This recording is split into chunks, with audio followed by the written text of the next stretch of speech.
கர்த்தராகிய இயேசு கிறிஸ்து நம் வாழ்க்கையிலே இப்பேற்பட்ட த லார்ட் ஜீசஸ் கிரைஸ்ட் நம் வாழ்க்கையை பொறுப்பெடுத்திருக்கிறார் என்றால் நம்ம வாழ்க்கை எப்படி சாதாரணமாக இருக்குமா? இருக்காது. ஏனென்றால் அவர் தான் எல்லாத்துக்கும் மேலேனா உங்கள் வாழ்க்கையில் நீங்கள் சந்திக்கிற பர்சன்ஸ், பிரச்சனைகள், போராட்டங்கள் அது எல்லாம் அவருக்கு கீழே தான். அப்போ அது எல்லாமே அவர் கண்ட்ரோலில் இருக்குன்னு அர்த்தம். காட் இஸ் இன் கண்ட்ரோல் அப்படின்னு நம்ம பார்த்தோம். அந்த தேவனத்தை கண்ட்ரோல் பண்ணுறதுனால நீங்கள் பயப்படாதீங்க. அவர் சித்தம் உங்களை வாழ வைக்கிறதுனா அதை யாராலும் தடுக்க முடியாது. அவர் சித்தம் உங்களை வாழ வைக்கிறது தான். அதுக்காக தான் அவர் சிலுவையில் மரித்து உயிர்த்திருக்கிறார், அவரை போல மாற்றிருக்கிறார். இப்போ அந்த தேவன் உங்களுக்குள்ளே எனக்குள்ளே வந்ததுனால நாமும் எல்லாவற்றிற்கும் மேலாக ஜெயம் எடுத்து நாமும் எல்லாவற்றையும் கீழ்ப்படுத்துகளாக மாறிவிட்டோம்.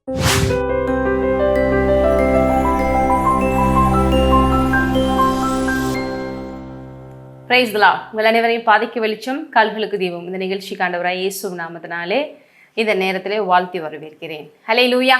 இத்தனை பேர் சந்தோஷமா இருக்கீங்க.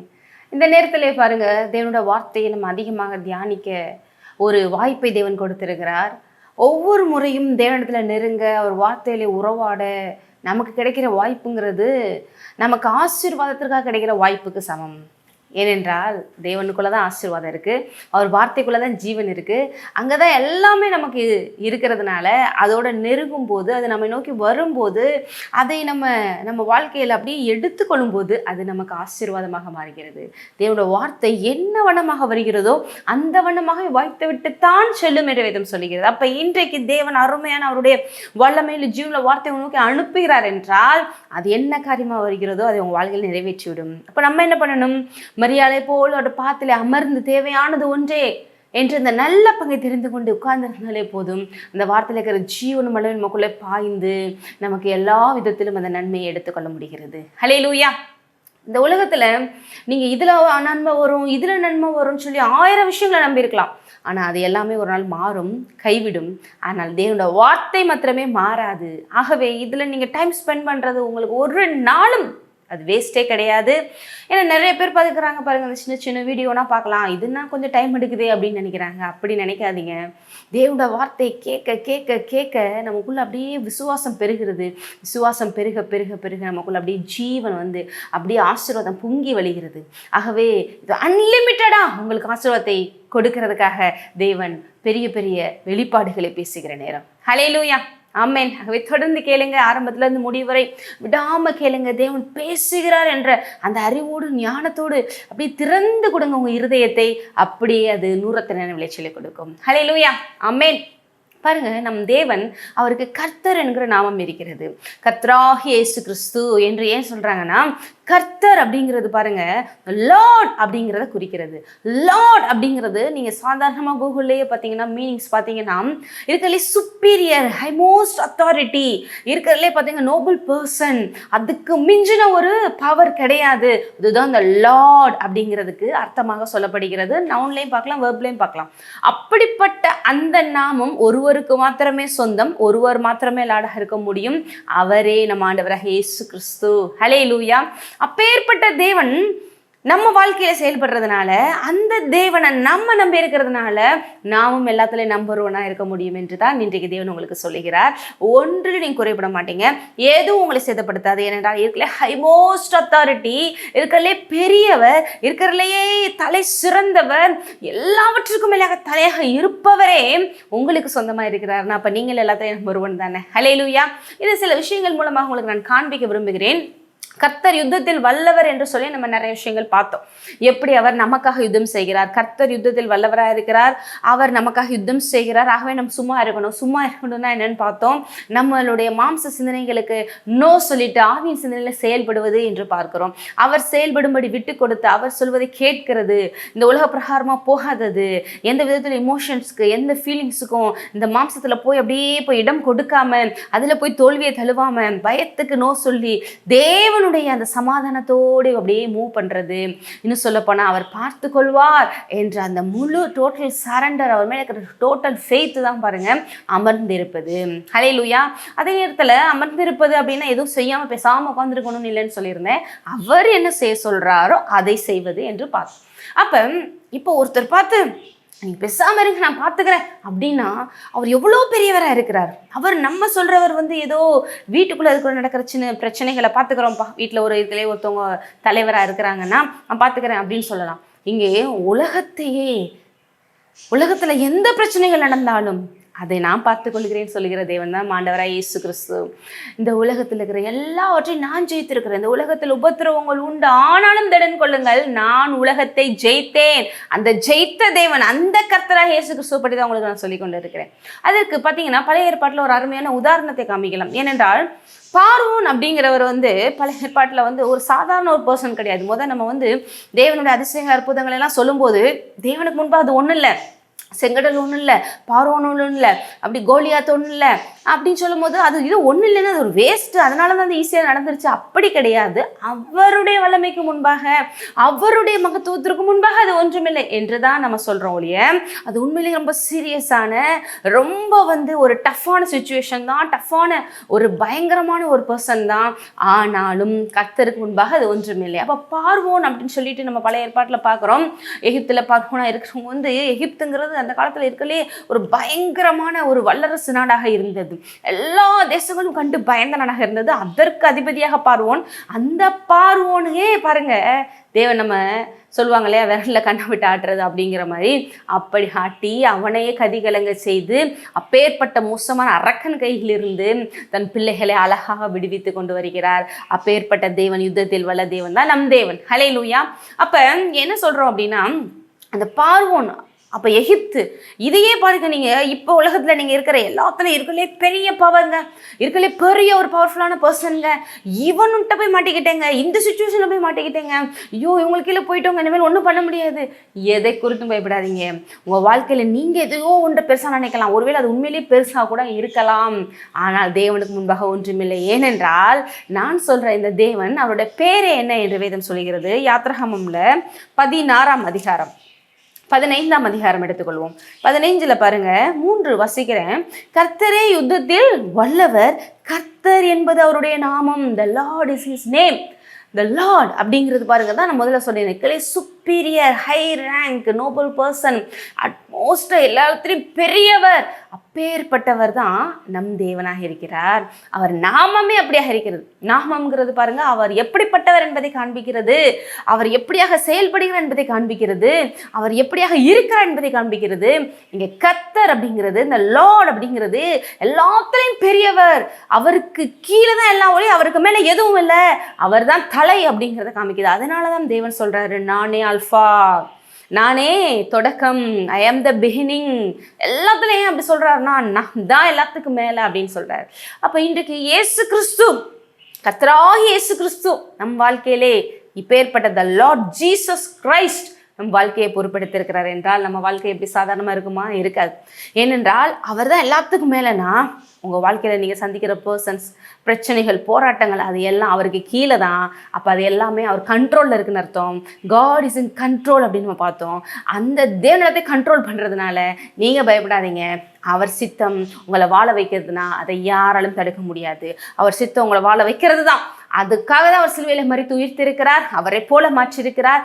இப்போ அந்த தேவன் உங்களுக்குள்ளே எனக்குள்ளே வந்ததுனால நாமும் எல்லாவற்றிற்கும் மேலாக ஜெயம் எடுத்து நாமும் எல்லாவற்றையும் கீழ்ப்படுத்துகளாக மாறிவிட்டோம். அப்போ பழைய ஏற்பாட்டில் பார்த்தீங்கன்னா மோசேட்ட ஏன் எவ்வளோ தைரியமாக சொல்கிறாரு, எங்கே சொல்கிறாரு அப்படின்னா 14ஆம் அதிகாரத்தில் அவங்க பார்வோன்ட்டு விடுதலை ஆகிட்டு வராங்க. உங்களுக்கு தெரியுங்க, 10 வாதைகள் கிட்ட அங்கே தேவன் செய்து போக விட மாட்டேன்னு சொன்ன பார்வோன்ட்ட கடைசியில் என்ன ஆகுது? மரண தூதனை, சங்கார தூதனை அனுப்பி கடைசியில் என்ன ஆகுது? போக விடுறாங்க. போக விட்டுட்டு அந்த பார்வோனுக்கு சும்மா இருக்க முடியல பாருங்க. ஏன்னா இத்தனை 400 வருஷ காலமாக அடிமையாக இருந்தவங்க, அவங்கள வச்சு தான் எல்லா வேலையும் செஞ்சு எல்லா இன்ஃப்ராஸ்ட்ரக்சரும் பண்ணிக்கிட்டு அவங்கள நல்லா கீழே வச்சு வேலை வாங்கிட்டு திடீர்னு வெக்கேட் பண்ணி போனால் அவனுக்கு ஒன்றும் பண்ண முடியல. அதனால் மறுபடியும் தன்னுடைய சேனைகளோடு பின்னால் போய் அவங்கள எப்படியாவது பிடிச்சிட்டு வந்துடலான்னு போகிறான். அப்போ போயிட்டே இருக்கும்போது பார்த்தீங்கன்னா செங்கடல் ஃப்ரண்ட்டில் பேக்கில் பார்வோன் படம் துரத்திக்கிட்டு வருது. இப்போ இந்த மாதிரி சூழ்நிலை, மக்கள் வேறு ஒரு பக்கம் புலம்புறாங்க. ஏன்னா மக்களுக்கு அந்த அளவுக்கு தெளிவு கிடையாது. மோசே மாத்திரம் தான் தேவன்கிட்ட பேசியிருக்காரு, அவர் தான் லீட் பண்ணி கொண்டு வர்றாரு. அதனால அந்த இடத்துல மக்கள், ஐயோ எங்களை சாகடிக்கவா கொண்டு வந்தீங்க, இங்கே பார்த்தீங்கன்னா பின்னாடி பார்வோன், முன்னாடி செங்கடல், இனிமேல் ஒன்றுமே பண்ண முடியாது, வழியே இல்லை அப்படிங்கிறாங்க. வழி இல்லாத இடத்தில் வழியை உண்டாக்குகிறவர் நம் தேவன். ஏனென்றால் அவர் எந்த இடத்துல இருக்கிறாரோ அங்கே வழி உண்டாகும். ஏனென்றால் அவரே வழி, ஐ ஆம் தி வே. அவர் இருந்தால் அந்த இடத்துல வழி உண்டாகும். வழி இல்லைன்னு கிடையாது. உங்கள் வழி யாராலும் அடைக்க முடியாது, இல்லை எந்த வழி இல்லைன்னு சொல்லவே முடியாது. நான் வழி உண்டாக்குவேன், ஏனென்றால் நானே வழியாக இருக்கிறேன் என்று தேவன் சொல்கிறார். அப்போ அங்கே போய் செங்கடல் மணி நிற்கும் போது மோசேக்கும் இவங்களோட சேர்ந்து சில நேரங்களில் பாருங்கள் டென்ஷன் ஆகி தேவன்கிட்ட போய் பேசுகிறாரு. ஆனால் தேவன் ஒரே ஒரு வார்த்தை தான் சொல்கிறார். நான் உங்களுக்கு என்ன சொன்னேன் பாருங்கள், 14ஆம் அதிகாரத்தில் 13ல் மோசே ஜனங்கள்கிட்ட சில விஷயங்களை பேசுகிறார். என்ன பேசுகிறாரு பாருங்க, பயப்படாதிருங்கள், நீங்கள் நின்று கொண்டு இன்றைக்கு கர்த்தர் உங்களுக்கு செய்யும் ரட்சிப்பை பாருங்கள். ஜஸ்ட் நீங்கள் நின்று அவர் என்ன செய்கிறாரு, அவர் எப்படி இதுலேருந்து நமக்கு விடுதலை கொடுக்குறாரு. ஏன்னா இந்த 10 வாதைகளையும் அவங்க எகிப்தில் இருக்கும் போது இவங்க சும்மா வேடிக்கை தான் பார்த்துக்கிட்டு இருந்தாங்க. அவர் தான் ஆக்ஷனில் இறங்கி அவர் தான் எல்லாம் பண்ணி அவர் தான் அவங்கள வெளியே வர வச்சாருன்னா இப்போயும் செய்வார். நீங்கள் ஜஸ்ட் வெயிட் பண்ணுங்கள், ஏன் பதறீங்க, ஏன் குழப்புறீங்க. இப்படி தான் பாருங்கள், நம்ம நிறைய நேரங்களில் ஆண்டவர்கிட்ட ஒன்றும் இல்லாத சூழ்நிலையில் அவரையே நம்பி அவர்கிட்ட அதிசயங்கள் அற்புதங்களை பெற்றுக்கொண்டு அவர் நம்ம வாழ்க்கையில் செயல்பட்டு நல்லா கொண்டு வந்துட்டு இருப்பார். கொஞ்சம் நம்ம ஓரளவு நிற்க முடியுது, நம்மகிட்ட கொஞ்சம் காசு வந்துருச்சு, கொஞ்சம் மைண்டில் ஓரளவுக்கு ஒரு நல்ல ஒரு ஸ்ட்ரென்த் வந்துருச்சு, பாடியிலையும் ஒரு நல்ல ஒரு பலம் வந்துருச்சு, ஒரு சின்ன வேலை கிடச்சிருச்சு, ஒரு சம்பளம் வந்துருச்சு, ஒரு வீடு இருக்குது எல்லாருக்குன்னா அதுக்கடுத்து ஃபுல்லாக நம்மளுடைய மைண்டு எதை சோர்ஸாக நினைக்க ஆரம்பிச்சிருது. இப்படி தேவன் கொடுத்த ஆசீர்வாதங்களை இதை வச்சு என்ன பண்ணுறது, இவ்வளோ தானே இருக்குது, இதை வச்சு என்ன பண்ணுறது, இவ்வளோ தானே இருக்கே அப்படின்னு சொல்லிட்டு ரியல் சோர்ஸான ஒன்றுமே இல்லாமல் நம்ம இருக்கும்போது நம்ம தூக்கி விட்டார் இல்லையா, அந்த தேவனை, அந்த அல்ஃபாவை, அந்த இருக்கிறவரை அந்த சோர்ஸ் அந்த லைஃப்பை நம்ம மறந்துடுறோம். அப்போ இங்கே இந்த மக்களுக்கு அறிவு இல்லை பாருங்க. ஏன்னா ஒருவேளை செங்கடலாகவே இருந்தால் கூட, இங்கிட்டு பார்வோன் வந்தால் கூட கண்டிப்பாக அங்கே 10 ஜாதைகளை எப்படியெல்லாம் பாருங்க ஆக்ஷன் படத்தில் பார்க்குற மாதிரி எல்லாம் பார்த்தோம். இப்போ இந்த இடத்துல தேவன் ஏதாவது ஒன்று செய்வார் அப்படின்னு அவங்க நினைக்கல. பயப்பட தான் செய்கிறாங்க. ஐயோ முன்னாடி கடல், இங்கிட்டு அவ்வளோதான் தொலைஞ்சோம். ஏன்னா கிட்டத்தட்ட 400 வருஷம் அந்த அடிமைத்தன வாழ்க்கை அவங்களுக்கு டக்குன்னு போகுமானா போகாது தான். அதனால தேவன் அவங்கள ஒன்றும் பெருசாக சொல்லலை. சில இடங்களை வருத்தப்படுறாரு, சில இடங்களை திட்டுறாரு, ஆனாலும் கைவிடுறவர் இல்லை. அவங்களுடைய மறுபடியும் கீழ்ப்படியாமல் நிமித்தம், முரட்டாட்டத்து நிமித்தம் தான் நிறைய பேர் அங்கே இதாகிறாங்க ஒழிய தேவன் எப்பொழுதுமே நமக்கு கிருபை கொடுக்குறவராகவே இருக்கிறார். அப்போ இங்கே மோசே மூலமாக பேசுகிறாரு, பயப்படாதீங்க, ஜஸ்ட் வெயிட் பண்ணுங்க, தேவன் அந்த இடத்துல என்ன செய்கிறாருங்கிறத மட்டும் பாருங்க அப்படின்னு சொல்கிறாங்க. இன்றைக்கி அநேக பேருக்கு தேவன் தீர்க்க தரிசனமாக சொல்லுகிறார், நீங்கள் பயப்படாதீங்க, தேவனை நம்பி இருக்கிறீங்கன்னா இது இல்லை அது இல்லைன்னு குழம்பாதீங்க, இம்மட்டும் நடத்தி வந்தவர் இனியும் நடத்துவார். ஜஸ்ட் நின்று கொண்டு அவர் செய்வதை மாத்திரம் பாருங்கள், பயப்படாதிருங்கள். ஹல்லேலூயா. ஏனென்றால் பயங்கிறது ஒரு பெரிய பிசாசினுடைய ஆயுதம் பாருங்கள். அதை உள்ளே அனுப்பிச்சிட்டாலே நம்ம அறியாமலே எல்லாமே மானுஃபேக்சன் ஆகி தேவையில்லாமல் தோல்வி வந்துடும். அப்புறம் தேவன் எப்படியோ கைவிட்டுட்டாரே நம்ம உட்காந்துருப்போம். ஆகவே பயம் உள்ள வந்தாலே அதுக்கு நோ சொல்ல, அதை வெளியேற்ற, அந்த ஸ்பிரிட் அப்படிங்கிறது, பயங்கிறது ஒரு ஸ்பிரிட் என்று சொல்லப்படுகிறது, அதை வெளியேற்ற இயேசு நாமத்திலே எனக்கு தேவன் பலனுள்ள ஆவியை கொடுத்திருக்கிறார், அறிவுள்ள ஆவியை கொடுத்திருக்கிறார், தெளிந்த புத்தியை கொடுத்திருக்கிறார் என்று சொல்லுங்க, அது ஓடிப்போகும். அப்போ இந்த இடத்துல என்ன நடக்குது, கர்த்தர் உங்களுக்கு செய்யும் ரட்சிப்பை பாருங்கள், இன்றைக்கு நீங்கள் காண்கிற எகிப்தியரை இன்னைக்கு என்றைக்கும் காண மாட்டீங்கள் அப்படின்னு சொல்லி அவங்கள்ட்ட பேசுறார். அதுக்கடுத்து பாருங்க, உங்களுக்காக கர்த்தர் யுத்தம் பண்ணுவார், நீங்கள் சும்மா இருப்பீர்கள் சொல்றாரு. அப்பொழுது கர்த்தர் மோசையை நோக்கி, அதுக்கு முன்னாடி மோசை பேசுறாருலே, அப்ப கர்த்தர் சொல்றாரு, நீங்க ஏன்பா என்கிட்ட பேசி முறையிட்டு இருக்கீங்க சொல்றாரு. புறப்பட்டு போங்கள் என்று இஸ்ரவேல் புத்திரருக்கு சொல்லு. முன்னாடி ஓன்னு கடல் நிற்கிது, பின்னாடி அவன் ஓன்னு சேனைகளோட வரான் பார்வோன். ஆனால் தேவன் என்ன சொல்றாரு, நான் என் வார்த்தையில மாற மாட்டேன். அன்னைக்கு சொன்னேன்ப்பா, இன்னைக்கு சுச்சுவேஷன் சரியில்லை, ஐயோ இன்னைக்கு இப்படி ஆள்கள்லாம் எழும்புவாங்க நான் நினைக்கல, இன்னைக்கு இப்படி இயற்கைகள் இப்படி நிற்கும்னு நினைக்கல, அதனால என் வாக்குத்தத்தை வாபஸ் வாங்கிக்கிறேன் அப்படி சொல்றவரல்ல. அந்த வார்த்தை என்று மாறாது. அந்த வார்த்தையான தேவன் அவர் என்றைக்கும் மாறாதவராக இருக்கிறார். அவர் வார்த்தையை அவர் மாற்ற தேவையில்லை. அதான் நான் ஆரம்பத்திலே சொன்னேன். ஏனென்றால் நம்ம ஒரு சில விஷயங்களை மாற்றிக்கிறோம் செஞ்சுக்கிறோம்னா என்ன அர்த்தம்னா, ஐயோ நம்மளால முடியாது அப்படின்னு. இவருக்கு முடியாதுன்னே கிடையாது. ஏனென்றால் இவரே கர்த்தர், இவரே லார்டாக இருக்கிறார், இவரே இருக்கலே ஹையாக இருக்கிறார், சுப்பீரியராக இருக்கிறாரு, இருக்கலே பெரியவராக இருக்கிறனால அவர் ஐயோ இவங்க எனக்கு முன்னாடி வந்துட்டாங்க, இவங்க எதிராக வந்துட்டாங்க, இவங்களை சமாளிக்க முடியாதுன்னு சொல்லி முடியாதுன்னு சொல்கிறவரே இல்லை. ஏன்னா இவரே கண்ட்ரோலில் இருக்கிறதுனால அவர் சொன்னதை அவர் மாற்ற வேண்டிய அவசியம் இல்லை. டோட்டல் கண்ட்ரோல் அவர்கிட்ட தான் இருக்குது. ஆகவே அவர் வார்த்தையை அவர் வாபஸ் வாங்க வேண்டிய அவசியமே இல்லை. நம்ம விசுவாசித்து கோஆப்ரேட் பண்ண அங்கே நடக்கும். ஹல்லேலூயா. அப்போ இந்த இடத்துல அவங்களும் யோசிக்கிறாங்க, சரி மோசே பேசுகிறார், என்ன பேசுகிறாரு, கவலைப்படாதீங்க, கர்த்தர் என்ன நமக்கு சொல்லியிருக்காரு, புறப்பட்டு போங்கன்னு சொல்லிட்டார். அப்போ தேவன் அங்கே ஒரு ஐடியா கொடுக்குறாரு. என்ன ஐடியா கொடுக்குறாரு, ஏற்கனவே அவங்களுக்கு சொன்னதான் ஞாபகப்படுத்துறாரு. புறப்பட்டு போங்கள் என்று இஸ்ரவேலுக்கு சொல்லு, நீ உன் கோலை ஓங்கி உன் கையை சமுத்திரத்தின் மேல் நீட்டி சமுத்திரத்தை பிளந்து விடு. உனக்கு எது தடையா இருக்கோ அதை பிளந்துரு. ஏனென்றால் நான் உன் கையில கோலை கொடுக்கும் போதே என்னுடைய அதிகாரத்தை உனக்கு கொடுத்துருக்கிறேன். நீ என்னுடைய பிள்ளை, நான் என்னுடைய இதெல்லாம் உனக்கு கொடுத்துருக்கிறேன். யோவான்ல 1ஆம் அதிகாரத்துல 12ஆம் வசனத்துல பாருங்க, இன்றைக்கு நாமும் தேவனுடைய எல்லா அதிகாரங்களையும் பெற்றவர்களா இருக்கிறோம். எப்படிப்பட்டவர்களா இருக்கிறோம் பாருங்க. 1ஆம் அதிகாரம் 12ல் இன்னைக்கு நீங்க நினைக்கலாம், அன்னைக்கு மோசேட்ட கோலை கொடுத்தாரு, இன்னைக்கு நம்ம கிட்ட என்னங்க கொடுத்துருக்காரு, நம்ம எப்படிங்க அதிகாரத்தோடு செயல்பட முடியும்? பாருங்க, யோவான் 1:12, அவருடைய நாமத்தின் மேல் விசுவாசம் உள்ளவர்களை அவரை ஏற்றுக்கொண்டவர்கள் எத்தனை பேர்களோ அத்தனை பேர்களும் தேவனுடைய பிள்ளைகளாகும்படி அவர்களுக்கு அதிகாரம் கொடுத்தார். ஹல்லேலூயா. யாரெல்லாம் தேவனுடைய நாமத்தை ஏற்று அவர் விசுவாசித்து, இயேசுவே ஆண்டவராய் இயேசுவே, கர்த்தராய் இயேசுவே, இனிமேல் நீங்கள் தான் என்னுடைய வாழ்க்கையில் எல்லாம், என் வாழ்க்கையில் வாங்க, இனிமேல் நான் என் வாழ்க்கையை உமக்காக அர்ப்பணிக்கிறேன், இப்படி சொல்லியிருக்கீங்களா பாருங்க. அவருடைய நாமத்தின் மேல் விசுவாசம் உள்ளவர்களை அவரை ஏற்றுக்கொண்டவர்கள், அவரை நம்பி, அவர் நாமத்தை நம்பி, தேவனை நம்பி, அவரை விசுவாசித்து அவரை தன்னுடைய சொந்த இரட்சகராக ஆண்டவராக ஏற்றுக்கொண்டிருக்கிறீங்களா? உங்களுக்கு அதிகாரம் கொடுத்திருக்கிறார். பிள்ளைகள் ஆயிட்டீங்க. பிள்ளைகள்லாம் சுதந்திரர்கள். தேவனுடைய அதிகாரம் உங்களுக்கு கொடுக்கப்பட்டிருக்கிறது. அதனால அப்போ இன்னைக்கு நீங்கள் பயப்படலாம், ஐயோ மோசேக்கு கோல் கொடுத்தாருங்க, நான் எதை வச்சுங்க விட்டுறது, நான் எதை வச்சுங்க பழக்கிறது? இயேசுவின் நாமம், ஹல்லேலூயா, அவருடைய எல்லாம் நம்முடையதாக இருக்கிறது. அதனால எபேசியர்ல பார்க்குறோம், இன்றைக்கு உயிர் தெழுந்து இயேசு கிறிஸ்து எல்லாவற்றுக்கும் மேலே இருக்கிறாரு. அவருடைய பாதத்திற்கு கீழே எல்லாம் கீழ்ப்படுத்தப்பட்டிருக்கிறது. பாதம்னா என்ன? சரீரமாகிய நமக்கு எல்லாம் கீழ்ப்படுத்தப்பட்டிருக்கிறது. அதனால எல்லா நாமத்திற்கும் மேல அவரை உயர்த்திட்டாருன்னா எந்த நாமமும் அவருக்கு கீழே தான். உங்க பிரச்சனைக்கு எல்லாத்துக்கும் ஒரு நாமம் இருக்கும், ஒரு பேர் இருக்கும். அது எல்லாம் அந்த நாமத்துக்கு கீழே தான். நீங்கள் மிதித்து ஏறி சென்று அதை தோற்கடிக்கக்கூடிய இடத்துல தான் உங்களை வச்சிருக்காரு. ஏனென்றால் உங்களுக்காக இயேசு ஏற்கனவே அதெல்லாம் ஜெயித்திருக்கிறாரு. அதை விசுவாசித்து நீங்க அங்க போய் நிற்கும் போது அது உங்களுக்கு வழிவிடும், நீங்க பிளக்கலாம். ஹல்லேலூயா. அப்ப இந்த இடத்துல மோசே அதே மாதிரி செய்கிறாரா? எஸ், செய்கிறாரு.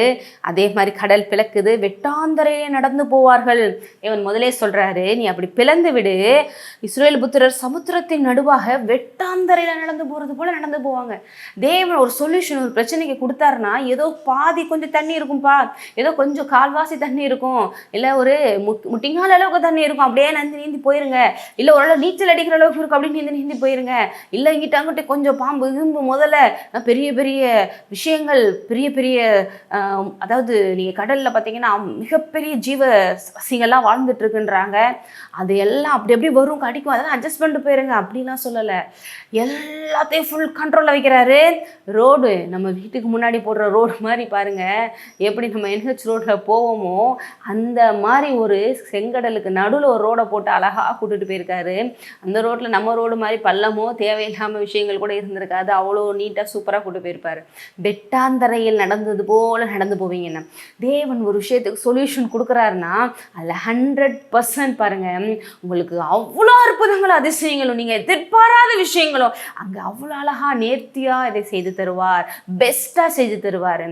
ஏனென்றால் அவர் கர்த்தர், ஏனென்றால் அவரால் கூடாத காரியம் ஒன்றுமில்லை.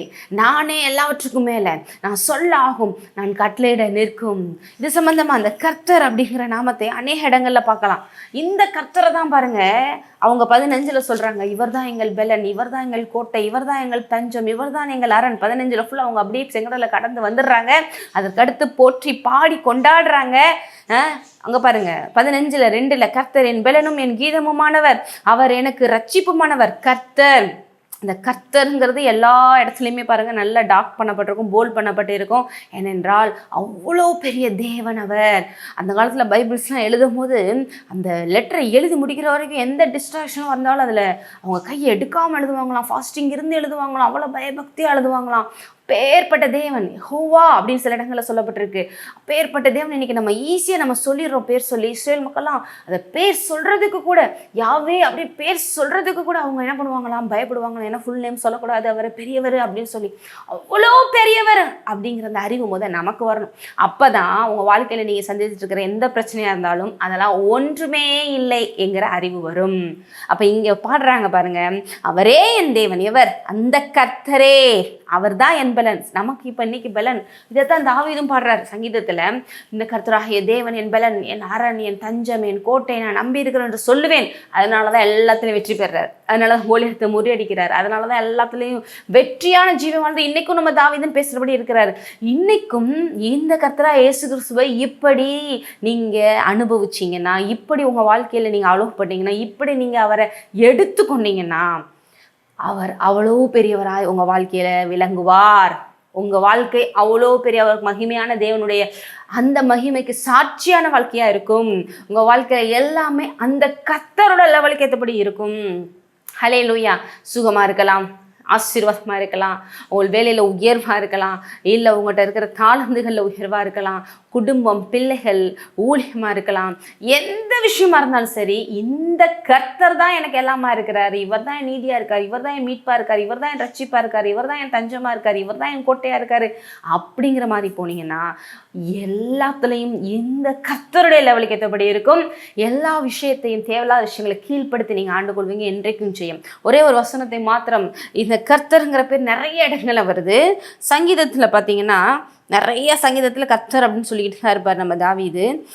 ஒரே ஒரு வசனத்தை மட்டும் வாசிக்கும். 68:4 மட்டும் நம்ம பார்ப்போம். சங்கீதம் 68:4 நீங்கள் பைபிளில் நிறைய இடங்களில் பார்க்கலாம். 68:4 பாருங்கள். தேவனை பாடி அவருடைய நாமத்தை கீர்த்தனம் பண்ணுங்கள். இங்கே ஃபஸ்ட்டு தேவன் வந்திருக்கு இல்லையா?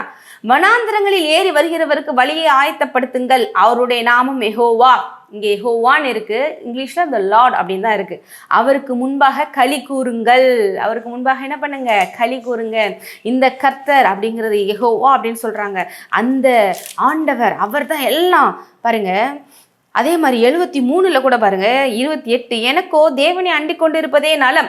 அதாவது உலகத்தில் 1000 பேர் தப்பு பண்ணுறாங்க, அவங்களாம் ஒன்றும் இல்லாமல் போயிடுவாங்க, ஆனால் நான் அப்படி இருக்க மாட்டேன், நான் தேவனை அண்டிக் கொள்வேன், நானும் அது கிரியையெல்லாம் சொல்லி வரும்படி கர்த்தராகிய ஆண்டவர் மேல் நம்பிக்கை வைத்திருக்கிறேன். யார் மேலே நம்பிக்கை வச்சிருக்கிறார்? அந்த கர்த்தராகிய ஆண்டவர் மேலே. இந்த லார்ட் அப்படி சொன்னாலையா, இந்த கர்த்தராகிய ஆண்டவர் மேலே. இன்றைக்கு கர்த்தராகிய இயேசு கிறிஸ்து மேலே உங்கள் நம்பிக்கை வைத்திருக்கிறீங்களா? இந்த கர்த்தராகிய இயேசுங்கிறது ரொம்ப முக்கியம். அதனால தான் வெளிப்படுத்தின விசேஷத்தில் நீங்கள் அநேக இடங்களில் பார்க்கலாம். பாருங்கள், இங்கே போட்டிருக்கு. யோவான்லேயே உங்கள் 2ஆம் அதிகாரம் 3ஆம் அதிகாரத்துலேயும் நீங்கள் பார்க்கலாம். வெளிப்படுத்தின விசேஷத்தில் ஃபஸ்ட்டு 1ஆம் அதிகாரத்தில் 8 பாருங்கள். இருக்கிறவரும் இருந்தவரும் வருகிறவருமாகிய சர்வ வல்லமையுள்ள கர்த்தர், நான் அல்ஃபாவும் ஒமேகாவும் ஆதியும் அந்தவுமா இருக்கிறேன் என்று திருவுளம் பற்றுகிறார். பார்த்தீங்களா? சர்வ வல்லமையுடைய கர்த்தர். அவர் யாரு? இருக்கிறவர், இருந்தவர், வருகிறவர், அல்ஃபா ஒமேகா, ஆதி அந்தம். இந்த கர்த்தர் தான் இன்னைக்கு நம்மளுடைய தேவனாக இருக்கிறார். ஹல்லேலூயா. இந்த கர்த்தர் தான் நம்ம வாழ்க்கையை பொறுப்படுத்து. இந்த கர்த்தர் நம்ம அப்பாவாக இருக்கிறார். இப்போ நம்ம எதற்கு பயப்படணும்? நம்ம தாழ்ச்சியே அடைவதில்லை. ஜீவனுள்ள நாளெல்லாம் நன்மையும் கிருபையும் தொடரும். இவரை நம்பி இருக்கிற நம்ம ஒரு நன்மையும் குறைபட வேண்டிய அவசியமே இல்லை. இந்த கர்த்தரை தெய்வமாக கொண்ட ஜனம் பாக்கியம் உள்ளது. ஆமென். ஜெபிப்போம். ஸ்தோத்திரம் தகப்பனே, இந்த அருமையான நேரத்தில் என்னோடு இணைந்து இந்த வார்த்தையை கேட்ட ஒருவரையும் ஆசீர்வதிக்கிறேன். இந்த கர்த்தருங்கிறத நாமத்தை குறித்த அறிவு இன்னும் அதிகமாக பெருகட்டும். வெளிப்பாடுகளை கொண்டு ஆண்டவரை அவர்கள் வாழ்க்கையில் எல்லாத்தையும் ஜெயிக்கட்டும். இது எவ்வளவு பெரியவா இருக்குங்கிறத உணரட்டும். அப்பா, உலகத்தில் இருக்கிறவங்க காட்டிலும் எங்களுக்குள்ளே இருக்கிறவர் பெரியவர் என்கிற அறிவிலே முன்னேறி சென்று வெற்றி பெறட்டும் இயேசுவின் நாமத்தினாலே. அதனால பாவங்கள், சாபங்கள், பிசாசுகள் எல்லாம் ஓடுகிறதப்பா. கர்த்தராகிய இயேசு கிறிஸ்துவின் நாமத்திலே அவர்களை ஆசீர்வதிக்கிற நல்ல பிதாவே, ஆமென். என் ஆத்துமாவே கர்த்தரை சோத்ரி, என் முழு உலமையோட பரிசுநாமத்தை சோத்ரி. என் ஆத்துமாவே கர்த்தரை சோத்ரி, கர்த்தர் செய்த சகல உபகாரங்களை மறவாதே. ஆமென். என்னுடைய கிருபையும் சமாதானம் உங்களோடு இருப்பதாக. நீங்கள் ஆசீர்வதிக்கப்பட்டவர்.